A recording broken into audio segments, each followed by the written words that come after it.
রশ্মিনা। নমস্কার, আমি ইন্দ্রাণী। শুরু করছি বিয়ন্ড পলিটিক্স। তোকে একটা খবর দেওয়ার আছে। খবর তো রোজ আমি দিই রে, আজ তুই দিবি? বেশ বেশ, বলে ফেল তাহলে। আমি একটা ব্লগ খুলবো ভাবছি।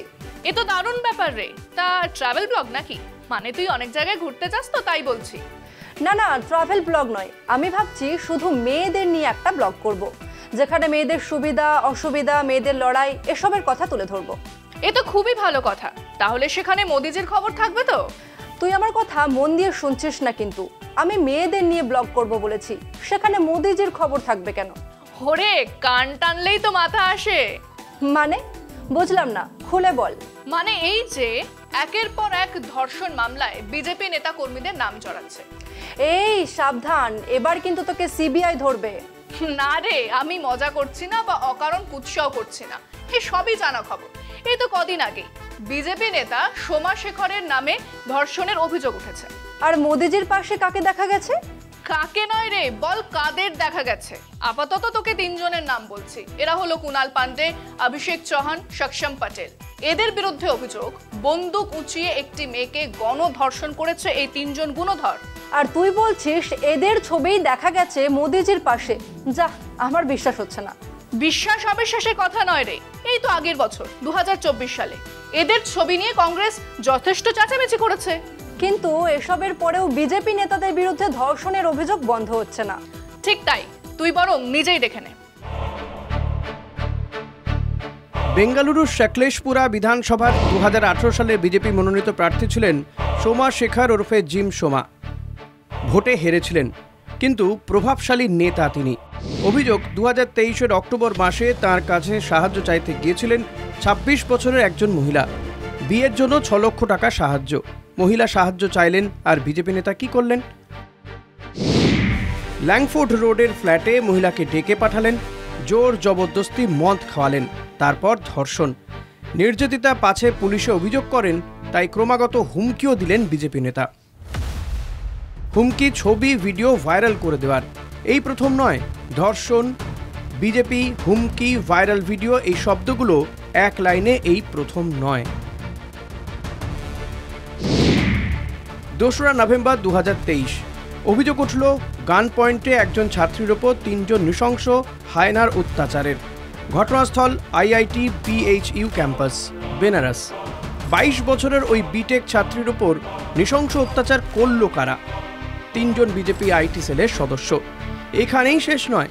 1 নভেম্বর 2023 সকালবেলা ক্যাম্পাসের ভেতরেই মেয়েটার ওপর অকথ্য নির্যাতন চালায় 3 জন।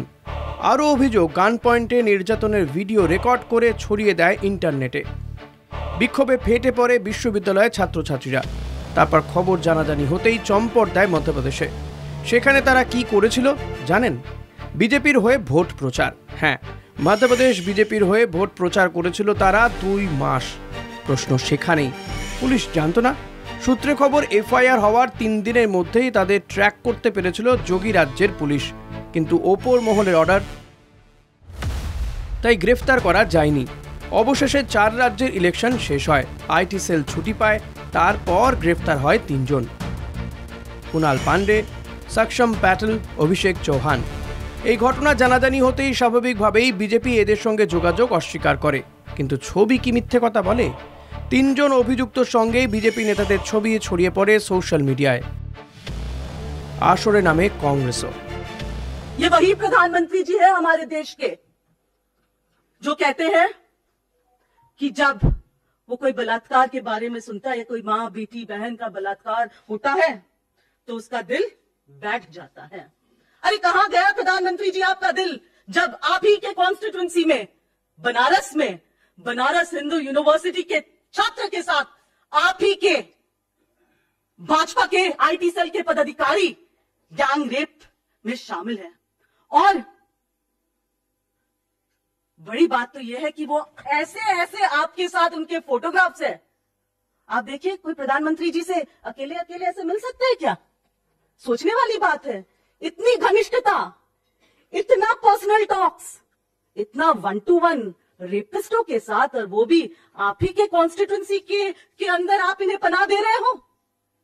60 दिन लगा 60 60 डेज 60 दिन लगा है देश के यूपी के पुलिस को इनको गिरफ्तार करने में। और मजे की बात यह भी है कि गिरफ्तारी वो 60 दिन वो कहां पे बिताए? मध्य प्रदेश में चुनाव का प्रचार भी कर रहे थे यही गैंग रेपिस्ट। বিজেপির সঙ্গে যুক্ত থাকার সুফল বলেই হয়তো ফাস্ট ট্র্যাক কোর্ট জামিন না দিলেও হাইকোর্টে জামিন পেয়ে যায় কুণাল পান্ডে ও অভিষেক চৌহান। আর 11 মাস পরে জামিন পেয়ে যায় সকশম প্যাটেলও। পিএমএলএ অ্যাক্ট লাগিয়ে দুর্নীতির অভিযোগ কিংবা সিএএ এনআরসি বিরোধী আন্দোলনে উস্কানিমূলক বক্তৃতার অভিযোগে গ্রেপ্তার হোক, বিরোধী স্বর জামিন পায় না সহজে। কিন্তু বিজেপি যোগ থাকলে কিভাবে যেন গণধর্ষণের মতো অপরাধেও প্রমাণের অভাব ঘটে, কিভাবেই যেন জামিন জুটে যায় সহজেই। আর বিজেপি যতই বলুক ওদের লোক নয়, অপরাধ করার সময় তারা কি বিজেপির লোক ছিলেন না? অপরাধের পর তারা ভোট প্রচার করলেন কি করে? তবে কি শুধু গ্রেপ্তার হবার পর অভিযুক্তরা অবিজেপি হয়ে যায়? প্রশ্ন তো থেকেই যায়। যা দেখছি তাতে তো মাথা খারাপ হয়ে যাচ্ছে রে। হ্যাঁ, মাথা খারাপ হবার মতোই। আর সব থেকে বড় কথা হলো এই সব লোকজন খোদ প্রধানমন্ত্রীর কাছে পৌঁছে যাচ্ছে কি করে? তার তো কিছু নিয়ম কানুন আছে, তাই না? কিরকম নিয়ম কানুন বলতো একটু? প্রধানমন্ত্রীর সঙ্গে দেখা করতে চাইলেই দেখা করা যায় না, তার কিছু প্রোটোকল থাকে। প্রধানমন্ত্রীর সঙ্গে যে দেখা করবে আগে তার সম্পর্কে বিস্তারিত খোঁজ খবর নেওয়া হবে। সব যদি ঠিক থাকে তবে দেখা করার অনুমতি মিলবে। তা এরা যে প্রধানমন্ত্রীর এত কাছে চলে যাচ্ছে, এদের সম্পর্কে কেউ খোঁজ খবর নেয়নি? হ্যাঁ, এখন তো বলবেই তারা খোঁজ খবর নিয়েছে। তোকে তো দেখালাম, যখন এরা প্রধানমন্ত্রীর সঙ্গে দেখা করেছে তখন এরা নাকি ক্লিন ছিল। খেয়ে জানে বাবা, হয়তো তখন এরা হিমালয়ের গুহায় তপস্যা করছিল। ভালো বলেছিস। আসলে আমার কি মনে হয় বলতো, ওই 3 জন মোদিজির নির্বাচনী কেন্দ্র বারাণসীর সক্রিয় বিজেপি কর্মী, যে কারণে পুলিশও এদের ঘাঁটাতে ভয় পাচ্ছে। দেখলি না, হাইকোর্টে এই 3 জন দিব্যি জামিন পেয়ে গেল। সত্যি কি অসহ্য অবস্থা না? আর সব থেকে অসহ্য ব্যাপার হলো, যদি কোনো ধর্ষকের পরিচয় হয় সে একজন স্বঘোষিত ধর্মীয় বাবাজি, তাহলে তো তার 7 খুন মাপ। বাবাজিরা কখনো ধর্ষণ করে না, বাবাজিদের নামে কলঙ্ক ছড়ায় দুষ্ট লোকেরা। দুষ্ট লোক মানে বিরোধী রাজনৈতিক দলগুলো, তাই তো? কিন্তু গণতন্ত্রের কথা বলার স্বাধীনতা তো সবার থাকবে। না, থাকবে না। বিজেপির বিরুদ্ধে কথা বলার স্বাধীনতা কারোর থাকবে না। সে বিরোধী নেতা হোক, বুদ্ধিজীবী হোক, মানবাধিকার কর্মী যেই হোক, বিজেপির চোখে তারা সবাই দুষ্ট লোক। এরকম ঘটনার কথা আরো জানিস নাকি? ঢের জানি। মোদি জামানা এসব কোনো বিচ্ছিন্ন ঘটনা নয়। আশারাম বাপু অসুস্থতার কারণ দেখিয়ে জামিন পেয়েছে, বাবা রাম রহিম তো প্যারোলে বারবার ছুটি কাটিয়েছে। দেখ ভালো করে। স্ট্যান স্বামী পার্কিনসন্স ডিজিজে ভুগছিলেন, তাকে তরল খাদ্য খাওয়ার জন্য স্ট্র অ্যালাউ করেনি পুলিশ কিংবা কোর্ট। জামিন তো দূরের কথা, জেলেই মৃত্যুবরণ করেছিলেন তিনি। তার বিরুদ্ধে কিন্তু কোনো অভিযোগ প্রমাণ হয়নি। মোদি শাসনের বিরোধিতা করেছিলেন তিনি। এই জামিনের ঘটনারই ব্যতিক্রম আসারাম বাপু। আসারাম বাপু অপরাধী, সেলফ প্রোক্লেইমড গডম্যান, ধর্ষণে অভিযুক্ত। শারীরিক অবস্থার অবনতির অজুহাতে জামিন পেলেন তিনি। ধর্ষকের শারীরিক অবনতির যুক্তিতে জামিন পেল, আর বারবার অ্যাপিল করা সত্ত্বেও স্ট্যান স্বামীরা জামিন পান না। আরও একজন ধর্ষক, অপরাধী, হরিয়ানার বিজেপি সরকারের দৌলতে গুরমিত রাম রহিম কারাদণ্ডের বেশিরভাগ সময়টাই প্যারোলে কাটালেন। তার প্যারোলের বাড়বাড়ন্ত এতটাই যে পাঞ্জাব হরিয়ানার হাইকোর্ট পর্যন্ত তীব্র নিন্দা করে বিজেপি সরকারের। সব কিছুর পেছনেই বিজেপি কানেকশন, হিন্দুত্ববাদী ভোট ব্যাংকের কানেকশন। আপনাদের উন্নাওয়ের ঘটনা মনে আছে? 2017 সালে 17 বছরের নাবালিকাকে গণধর্ষণ করে দুর্বৃত্তরা। প্রধান অপরাধী প্রাক্তন বিজেপি এমএলএ কুলদীপ সিং সেঙ্গার। যাবজ্জীবন কারাদণ্ড হয়েছিল তার, কিন্তু মেয়ের বিয়েতে যোগ দেবেন বলে প্যারোল পেয়েছিলেন। 2023 সালের 27শে জানুয়ারি থেকে 10ই ফেব্রুয়ারি বিয়ে বাড়ির ভারী মজা উপভোগ করেছিলেন ধর্ষক কুলদীপ সিং সেঙ্গার। 2020 সাল হাথরাস, গণধর্ষিতা 19 বছরের দলিত মহিলা। গণধর্ষণ করে গলায় ফাঁস দিয়ে নির্যাতিতার জিভ কেটে দিয়েছিল হিংস্র দুর্বৃত্তরা। যোগী পুলিশ অসাধারণ তদন্ত করেছিল সেবার। যোগী পুলিশের ক্রেডিট যে মৃতা সেই নির্যাতিতা বিচার পায়নি। ধর্ষণ ও খুনের মামলায় শাস্তি হয়নি অভিযুক্তদের। 4 জনের মধ্যে 3 জনই বেকসুর খালাস। 1 জনের জেল হয়, তাও অপরাধমূলক হত্যার মামলায়। বিলকিস বানোর ধর্ষকরাও ছাড়া পেয়ে গিয়েছিল। সৌজন্যে গুজরাট সরকার। সুপ্রিম কোর্টের কাছে মুখ পুড়েছিল গুজরাতের বিজেপি সরকারের।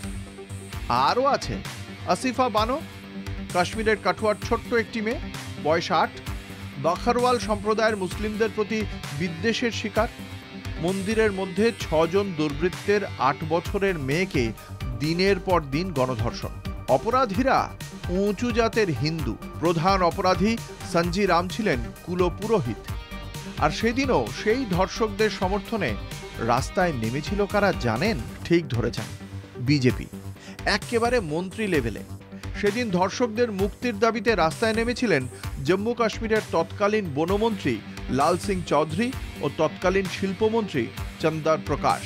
রক্ষকই ভক্ষক কথায় বলে, কিন্তু ধর্ষকের মাথার ওপর শাসকের ছাতা ধরা সমাজের কোন রোগকে শিলমোহর দেয় তা হয়তো আপনারা সবাই জানেন।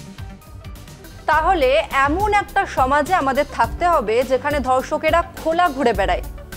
তাই তো হচ্ছে, কিন্তু মানুষ প্রতিবাদ করছে। এটাই আশার। কাজেই আমরা আরো একটু আশা করতেই পারি।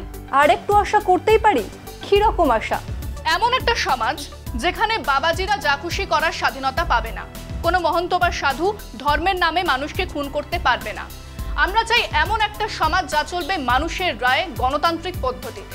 তিলক আর ত্রিশূল বা টুপি আর দাড়িওয়ালারা সেই সমাজ চালাবে না। একদমই তাই। আর এই আশা নিয়ে শেষ করছি আজকের বিয়ন্ড পলিটিক্স। দেখতে থাকুন কলকাতা টিভি, রাত 3, 7 দিন।